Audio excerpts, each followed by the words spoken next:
Hello, my name is David Bryan, and this is Curiosity Invited, a podcast inspired by endless curiosity. Tune in for an open-minded conversation about interesting and important things. Hello, this is David Bryan, and welcome to Curiosity Invited. Today I'll be speaking with Jeff Clements. Jeff is a lawyer. He is also the co-founder and CEO and a board member of American Promise and American Promise Education Fund. We'll talk about that when we're speaking. Jeff serves, Jeff has practiced law for 3 decades in public service and private practice and is the author of a book, Corporations Are Not People, Reclaiming Democracy from Big Money and Global Corporations. He's also the founder of Whaleback Partners, LLC, which provides sustainable financing to businesses in the local agriculture economy. Previously, Jeff had been a partner in a major Boston law firm, I believe it was Mintz, and served as an assistant attorney general and chief of the Public Law Enforcement Bureau in the Attorney General's office in Massachusetts. Jeff has helped to start and been a board member on many nonprofit organizations and businesses. He's a very interesting fellow who is aggressively working to get the 28th Amendment passed in place. That's 28th Amendment to the United States Constitution.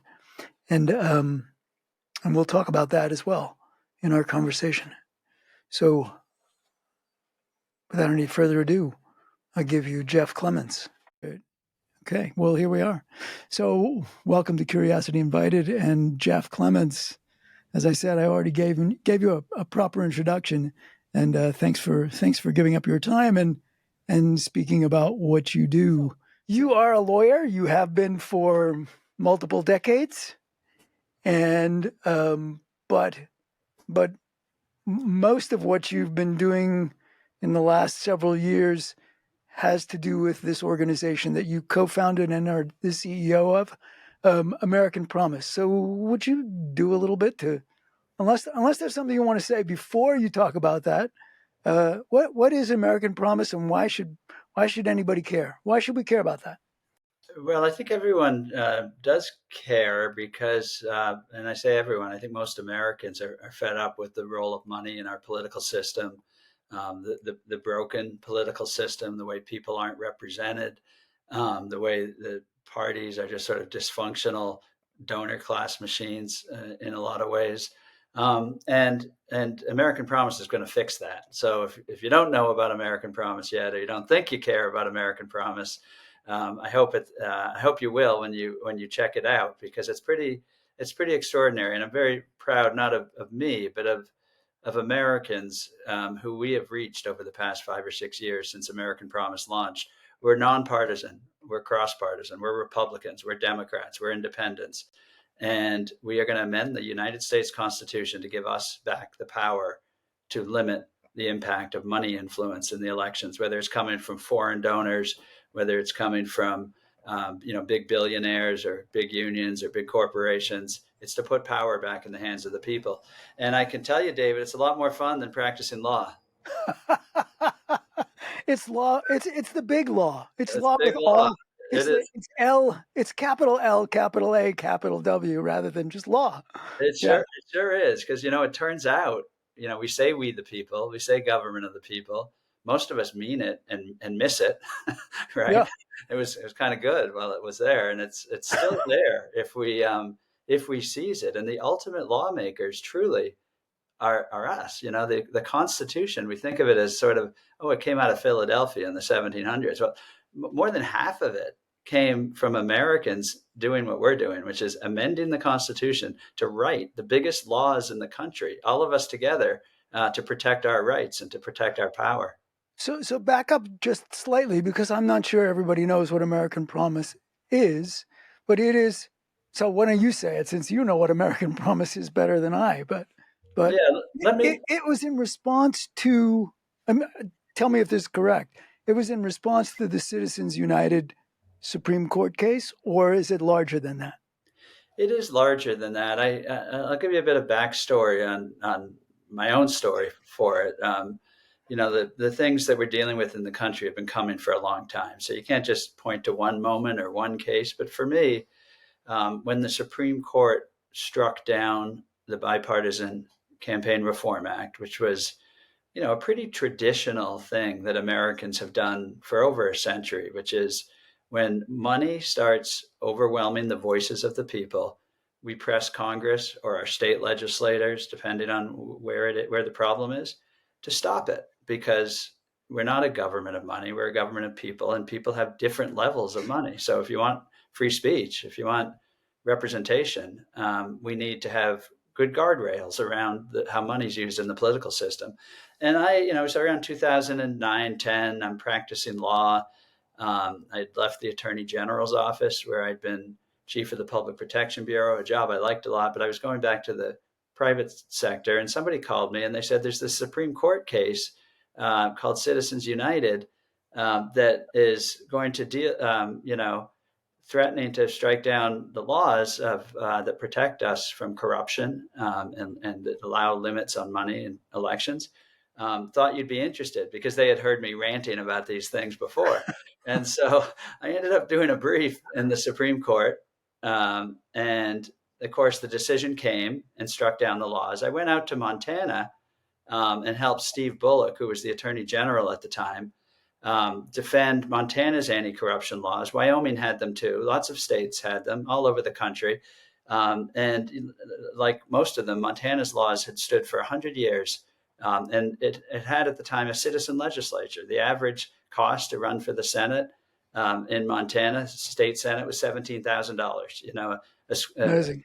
A school teacher, a cop, a farmer, a rancher, anyone could serve their community and go up and participate in the lawmaking and represent their constituents. That didn't just happen. It used to be that the big copper companies and the equivalent of the billionaires back in the Gilded Age totally controlled Montana. So the people of Montana got their state back by passing anti-corruption laws that limited money in politics. So Steve Bullock said, it's my job. I'm the Attorney General of Montana. I'm going to defend those laws. And a dark money super PAC early version, this is around 2012, filed a lawsuit, said the law is unconstitutional. It limits our freedom of speech, they said. And the people of Montana said, well, who are you? And they said, we're not telling you.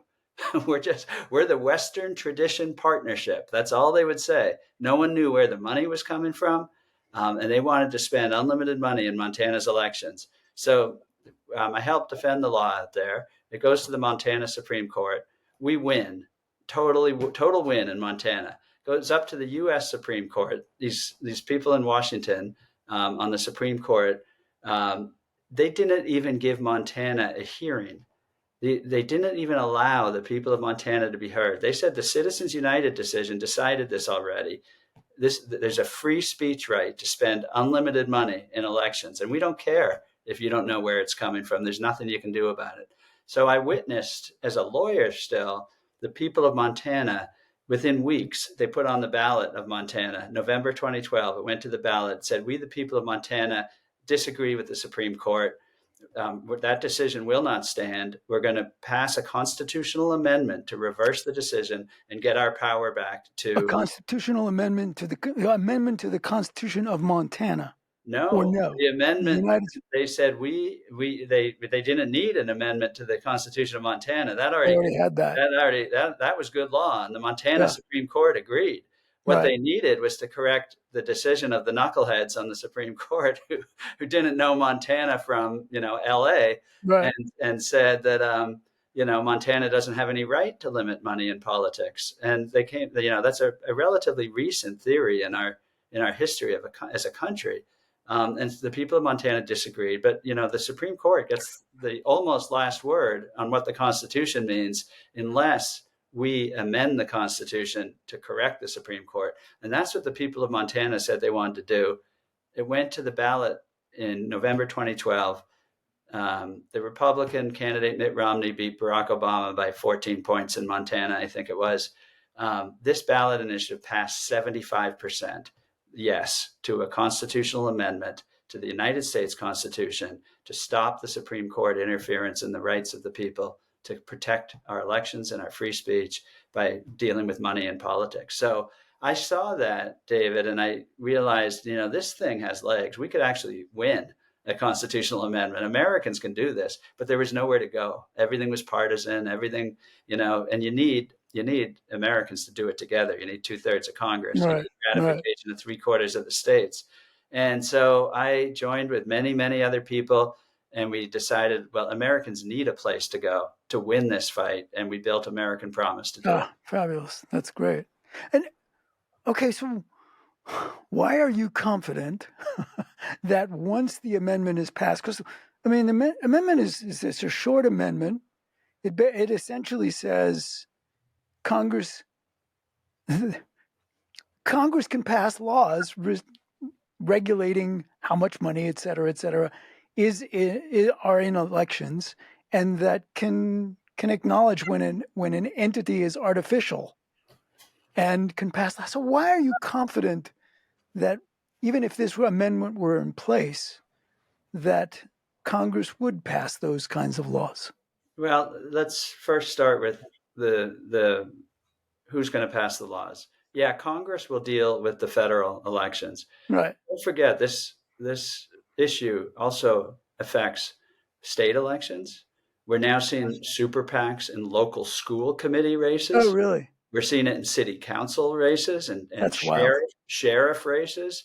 So this has infected every level of our election system, and it's tearing the country apart. So we need the states to be able to have the authority to protect our elections. We need our local communities to say, you know what, if we're having a local election here, we don't want a bunch of billionaires from New York coming in and deciding that our rules about protecting our public lands or our water or whatever are inconvenient, and they're just going to elect a whole bunch of billionaire allies Billionaire-friendly allies. and Yes, right. rewrite the local laws. So it's really about the power of the American people to decide what's the right role of money in elections, and we're not going to dictate to anybody about what the answer is. Now I'm going to get to your question. Why am I confident? No. I get it. We are confident that Americans, with the power to do it, will make our representatives do it. So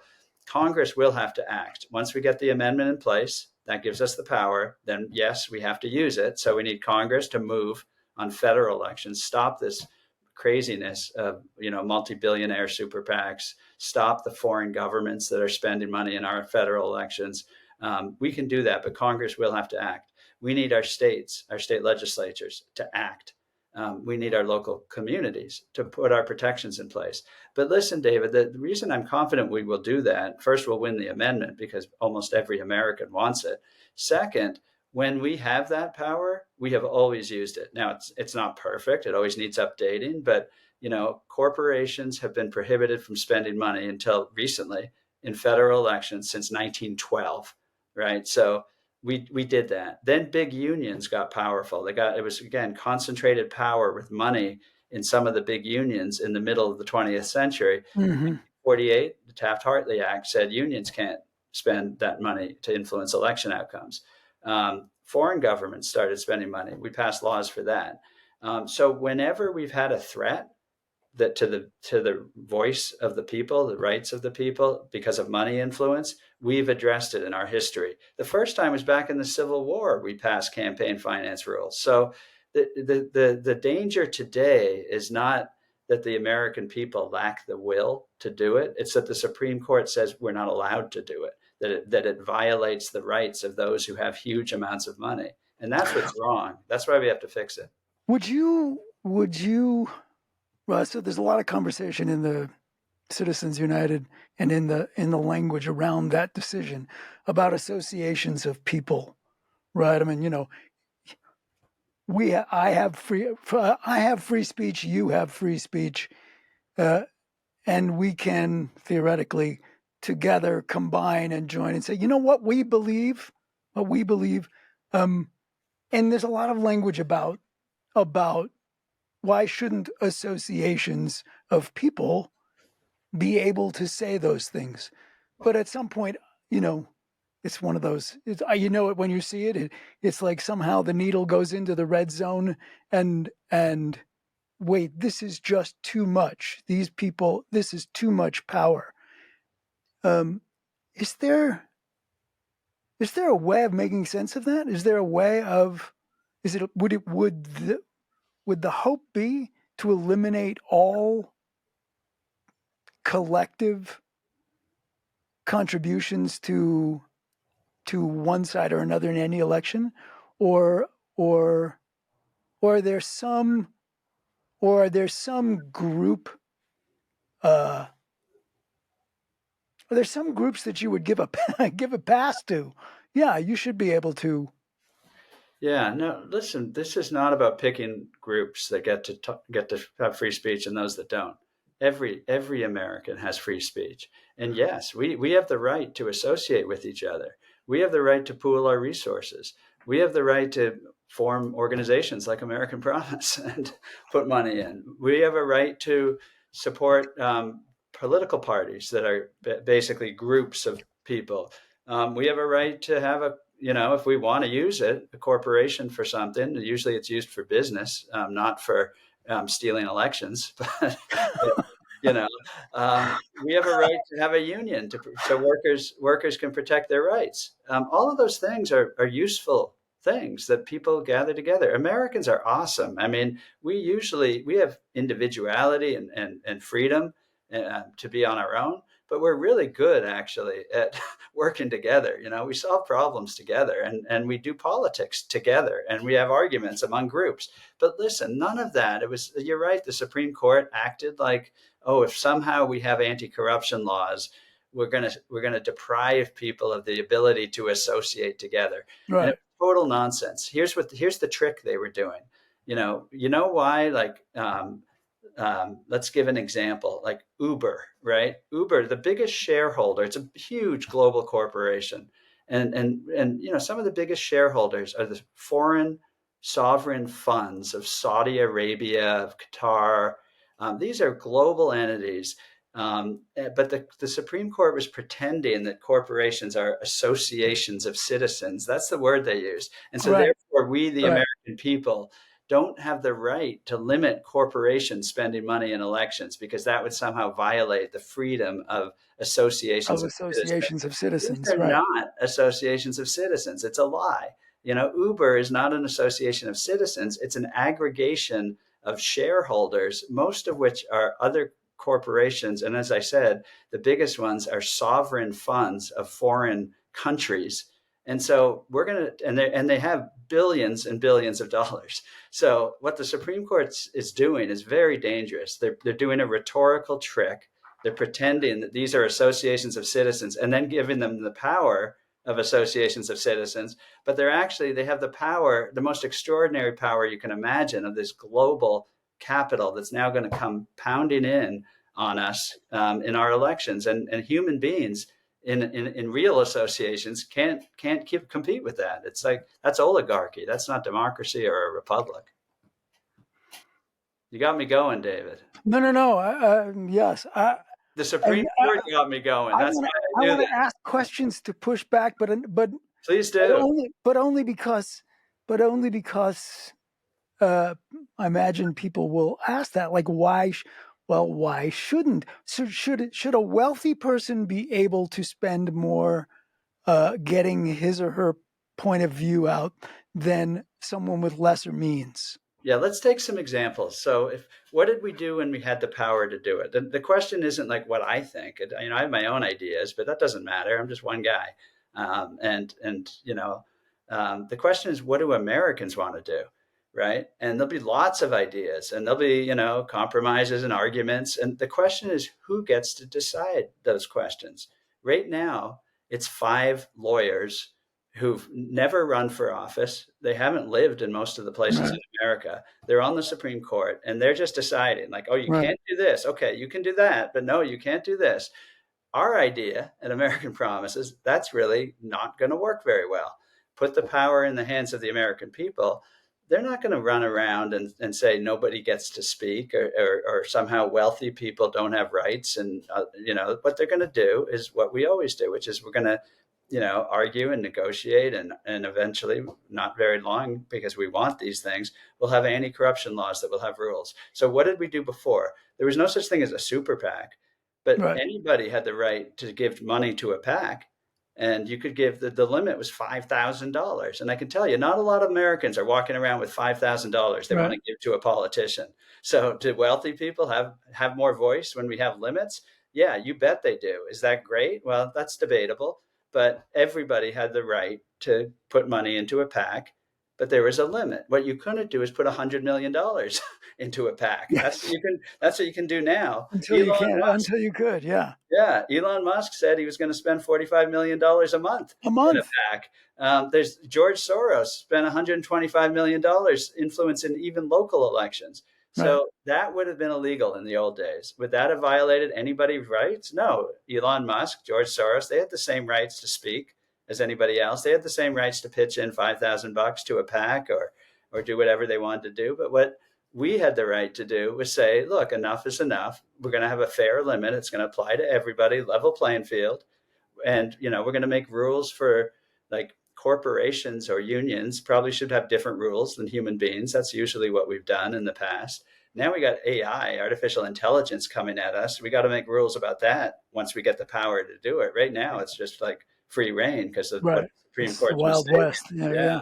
So that's what it's about. It's about what the American people decide is the right balance, because the First Amendment is about balance. And yeah. Yeah. I mean, it's hard for me to push back because I really do believe it Well, listen, I'll be strongly. happy to push back, because the Supreme Court, those are smart people. So I don't think Well, they're being. that's okay. So that's the question here. So, Yeah. I mean, So look, there's been a long history of of moving in the direction by these very smart by different very smart people sitting on the Supreme Courts over the years, by very smart people, uh, uh, kind of increasingly making believe that corporations are just like you and me. yeah. Right. And so we have to treat them just like you and me, sort of. But so to what do you attribute, that and this most recent, I don't know if it's the most recent, but this most recent, you know, when they didn't have to, they decided, these five of the nine very smart people sitting there decided, no, we're going to behave as if corporations, are just a group of citizens, and we're going to give them, we're going to behave as if that's true. Why? Were Yeah. they bought? So Why? no, I honestly, I practiced law for a long time. I have a lot of respect for the Supreme Court. I don't care if they're conservatives or central They're very smart people. I or on agree. the left. They're, Right. they're smart. I think they have integrity. I think these are hard issues. They always are. They don't cases don't go to the Supreme Court if they're easy, right? They get Right. decided already. Absolutely. So there's a different point of view, and the other point of view is, if Americans have the right to limit money in politics, some people will not be able to do whatever they want to do to be heard. And maybe technically that's true. If a billionaire or a corporation wanted to spend $500 45, million dollars, 45 million a month. yeah, to elect every person in the state legislature, and nobody else got to participate in that, and that would be like the ultimate in like, yep, and you can't limit anybody's right to free speech. So if you have that view, this is the result. So if you have the view that any limitation on spending money in elections is a limitation on speech, not just a limitation on money, but a limitation on free speech. Look, we don't want limitations on free speech. We want free speech. I want free speech. I've defended, people speaking freely all my career. But I think but they not just got but it. not without limits, right? I mean, Exactly. I can't give a speech in your bedroom at night, right? Like, Yeah. So I think the Supreme Court just got it wrong. But I don't think, and I think It was some difficult questions, and they've been going. The Supreme Court has wrestled with this for about 30 to 40 years. This has been and you had liberals who were deciding that we can't have limits on money in politics, and you had conservatives like Chief Justice Rehnquist saying no, the states have a right to protect it's a republic. Right. The states get to decide their own rules. And then it flipped around, and conservatives started thinking, we shouldn't have limits. And the problem is the Supreme Court and the people on it are not well equipped to make these judgment calls. They don't know how money actually works in politics. So they say things like associations of citizens. They say that independent super PACs, so-called, will not lead to corruption. They just say these things, but they don't actually know. And so they're making assumptions that then lead them to conclusions like limitations will violate free speech. So to my mind, look, that's a legitimate argument. And right now, from our polling, from our results, which I'd be happy to talk about on the progress we're making with the amendment, we see about maybe 5 to 10% of the American people think that we shouldn't have any limits at all and let money flow, no problem, right? So I respect every one of those Americans. That is a viewpoint. That is a perspective. I disagree with it. But the point is, again, who decides? Should it be the 85 to 90% of the people who get to decide that? Or should only 5 to 10% of the people who think that any limit is unconstitutional always get to have their result? Well, that the Supreme Court, it was decided it was the second one. Yes. That Right. just like you wouldn't want 85% of the people deciding that, David Bryan doesn't get any rights. It doesn't matter if it's only one person. You don't have a majority vote on individual rights. Right. So that's what the Supreme Court decided. But now we've seen it in action. So we've now had 12 years of unlimited money. We've had about $100 billion spent on elections. Which is astonishing. We really should underline that. And $100 billion. $100 billion, almost all the money is going to sort of channels that are driving the negative attacks, the character attacks, the attacks on our fellow Americans, like they're trying to destroy democracy or they're trying to destroy the country. It is tearing us apart as a country. If you wanted to destroy a country, you would spend $100 million for over a decade saying that the country and half of the country is horrible and trying to destroy it and that you can't trust anybody. And that's what we're witnessing. So the experiment about free speech and money in politics has failed, and now we have to fix it.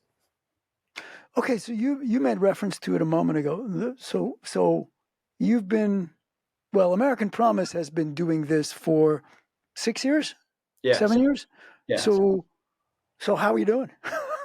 We are doing great. This is going to happen, and let me tell you why. If you haven't heard about it, first check out the 4 Our Freedom Amendment. That's what we're putting up.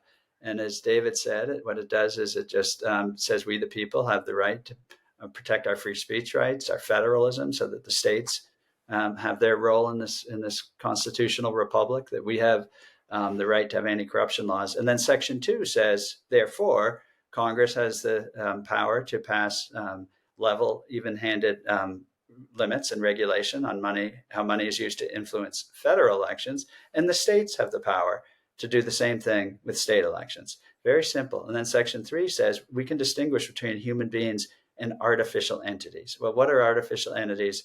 Corporations, unions, and artificial intelligence. Now, what it doesn't say is whether we should do that every time, what the exact limit should be. That's going to be up to the American people. And remember, not just now, but this has got to work in 50 years. It's got to work in 100 years. This is in the Constitution. We don't even know what money is going to look like or what communication is going to look like then.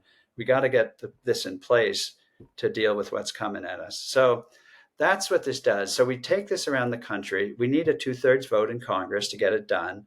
But we don't just go to Washington. We go to, local communities and farmers markets and, anywhere where people are gathering. And we have thousands and thousands of volunteers out there spreading the word, getting petitions, doing what Montana did, pass a ballot initiative. 7 states have done that. Since Montana did it, we're 7-0. Every state. The most recent, let me tell you, was Maine. Last November, Maine said, we want this constitutional amendment. We want the power to limit the influence of money in our elections.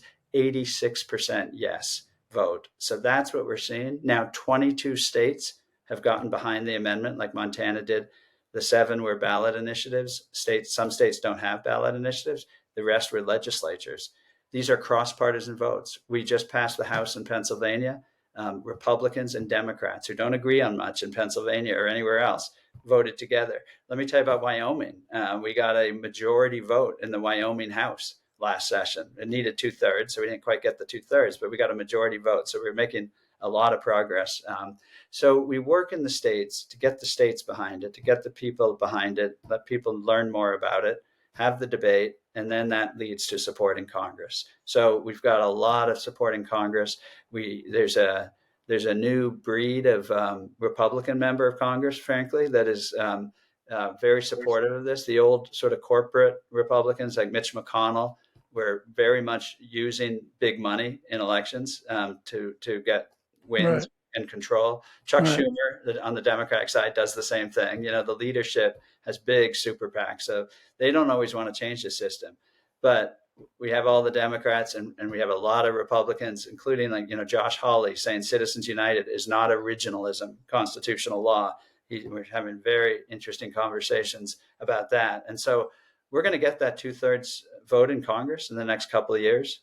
And there are And how many so much states support. have to support it to Well, get it? after it comes out of Congress, it'll be ratified by the states, and that will be 3/4 or Three 38, quarters. 38 Right. states, 38 states. And that's why we're getting the states ready to ratify now. This Right. isn't going to be a 30-year thing. It's not going to be even a 10-year thing. We need to do this now. And so the states are getting ready to ratify. We'll get it out of Congress in a couple of years. It'll go to the states. We'd like to get it ratified in, promptly, a year, 2 years most after that. And we think we can. And and I mean, I'll make sure that to put up on the screen websites, et cetera, et cetera. But what can people do if they want to? They can obviously go to the website, they can donate money, et cetera, et cetera. But what else can they do? So the website's the starting point. It's americanpromise.net. There we have what's called a citizen pledge. If you want to, you can always sign up for the newsletter and all that. But Right. if you want to get behind this, we have a citizen pledge, and you can read it there, see what it says, and if you like it, sign on, because that's demonstrating that we, the American people, we don't care how you vote, who you vote for. It doesn't matter if you're a Republican, Democrat, Independent. We're showing we're standing together on this. So that citizen pledge is really a great first step. And then there's also a volunteer form. If you want to volunteer, you put in your information, you put in your zip and your address, and then you will hear, I promise you, from our staff, their job is not to do the amendment. Their job is to support Americans getting it done. And you'll have a conversation about what you want to do, where you live. And so it depends on where you live, which is the beauty of it. It depends. We've got a great Rotary program. So if you're a Rotary member, we're doing Rotary presentations. The 4-way test is, that Rotarians know very well. It's very aligned to this. We have a lot of Rotarians on board. We have local chambers. If you're a business person, small business or big business in your community, business people support this. We're talking to local chambers and business groups. If you're a veteran, we have an open letter of veterans going to Congress who want to sign on to that.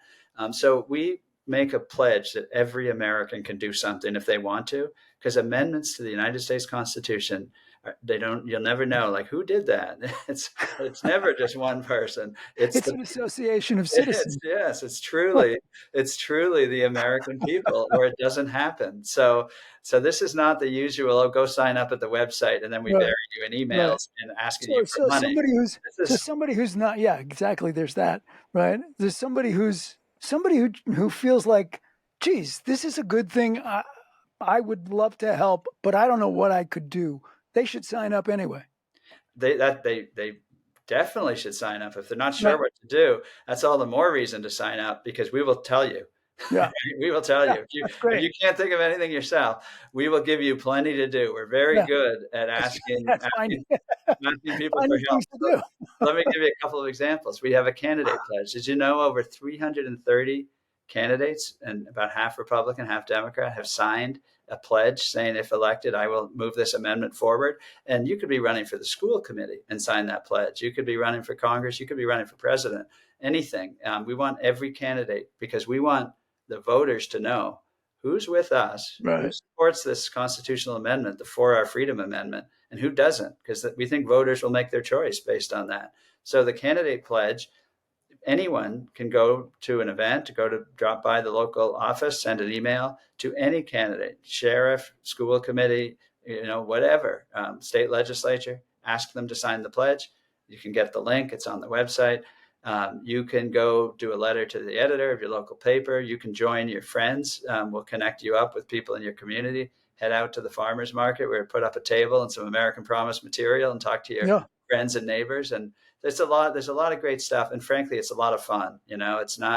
It's such a remedy and a sort of healing of this terrible political process that Well, tears us apart, I think that's one of those things that, somehow has been lost over the years, is that people coming together and associating with each other, working on something, is actually a lot of fun. Yeah. Right. Exactly. It's a source of fun that we don't even think about, because we're all so siloed in so many different ways. Yeah, so true. So, So true. I see, we just had our national conference. We brought people in to Washington from all over the country. All the American Promise volunteers, candidates, legislators, had a good showing from all the states, every region, all the different, points of view and perspectives in politics. And we gather together. People love to connect. Hey, what's going on in your state? Hey, Maine, how'd you get that 86% win? right. Share ideas, and then they go up to the Capitol Hill, and we call it Citizen Lobby Day, and they go meet with their legislators. And I tell you, David, people come out of those meetings, they come out of the volunteer work in American Promise, and their faces are lit up. It is fun, it is empowering. When so many people feel like I don't have power, I don't have a voice, nobody listens, nobody cares. It's not true. We have power. We care about each other. We're going to do this together, and we're going to make history, and we're going to fix this broken system. But we're going to have a lot of fun along the way too. Yeah, indeed. It's it probably is an overstatement to say the problem that has arisen in response to, or as a consequence of, Citizens United is at the core of so many wrongs. But it's so at the core of trying to fix so many wrongs. It's not like the money has caused everything, although it's caused a lot. But it's so often in the way of fixing those things. The fact that things are so askew, they're so out of whack, they're so out of balance. I think that's So a really important point, David. I'd love to just spend a minute on it, because please, what you're saying is, we hear it all the time. And what brings people to this, brought me to it, is this isn't about, most people don't care about campaign finance wonk stuff. right? Exactly. It's about one of the most boring things in the world. Right. What we care about are the ability to solve our problems, the ability to, have a good job and take care of our families, the ability to have clean, healthy water and air to drink, the ability to, Right. just live. We don't want to. Most people don't want to deal with politics all the time. But we want our political system to solve major problems. Right. And we are completely unable to do it, because one of the things the money is really good at is stopping things. It's not that good at getting things done. It does that too. Yeah. If billionaires want a tax cut, boom, the system will move There very, it is. very fast. But for problems that affect a lot of people and average people, money can stop it in so many ways. Let me give you some examples, because we talk to people in Washington behind closed doors. They'll tell us the truth. They say we are spending 70% of our time on fundraising. We can't make laws because we don't even talk to each other. As soon as we can, we are out going to fundraisers. I was talking to a congressman who's up for election, close district, and I won't say what it was, because he was speaking privately. No, I get it. I trust and I respect that. So, but his story is normal. It won't surprise anybody. He had to be in Washington for a vote. He actually stayed to speak at our conference, which was great. So there's a clue. There's only a few members of Congress who spoke at our conference. But and then he wasn't going back home. He wasn't going back to Capitol Hill. He was going to New York City, because he's got a raise in a district that has no major city, no, it's very rural. It's the second most rural district in America. He's got to raise $30 million to run for the House of Representatives. So he was going straight to New York because he had to do a fundraiser. He had to meet with the rich people. And that's what they're spending their time on. So just the time alone is one thing. But the other problem is that's who they're listening to. They don't have time to hear from Right. the people in their district. And then finally, what the unlimited money of super PACs does is if you try to compromise and cooperate with someone on the other side, if you try to pass a law where it might impact somebody who has a lot of money or some corporation or Right. some business, you will get not just not just pushback and not just like you won't get the money. You will get a multi-million-dollar attack campaign in your district, and you'll get a primary against you, and they won't talk about the issue that they actually drove them to want to remove a legislator. What they'll do is smear you. They'll say you're trying to destroy America. They'll say whatever works to defeat you. And Mm-hmm. so that paralyzes our representatives because they're afraid. One thing we know about politicians is they want to get reelected, They right? want to get They reelected. want to get Absolutely. reelected. That's We've seen how, for God knows why, but for some reason they don't want to leave. They don't want to leave this system. And so how can you get reelected? Well, you don't get reelected by going out on a limb and provoking a super PAC right. to Sure. run Right. candidates against you. So you Right. keep your head down and you don't do anything. You don't do anything because doing something will just get you in trouble. And so we are paralyzed as a country going over the cliff, and nobody's at the wheel. So it turns out the American people got to grab the wheel and fix this thing. Well, I'm sold, and I'm in a. I wish I wasn't, so I could ask more, more pointed questions. But I just think it's just so important. It is so important, and I thank you so much. Well, wait. Let me ask you this. What should you say? What do you want to say that you haven't had the opportunity to say? If I knew something, what would I have asked you? Oh, we could talk all day about this. You said, how did this happen? What about corporations being people? Yeah, What's yeah. why did the court do this? I could go on all day. I think it's actually very interesting. And, there are complicated questions here. Like we wouldn't want corporations to be like seized by the government. We wouldn't want our small business, you might own a coffee shop Sure. downtown, Right. and that might be a corporation, and you don't want your business messed with. So, corporations do need protections, but we will do that. People do that. We always have. Nobody's coffee shop has been seized. Uh, you know, it's just we don't have to like imagine some Despite false the not false necessarily fears. good Yeah, coffee.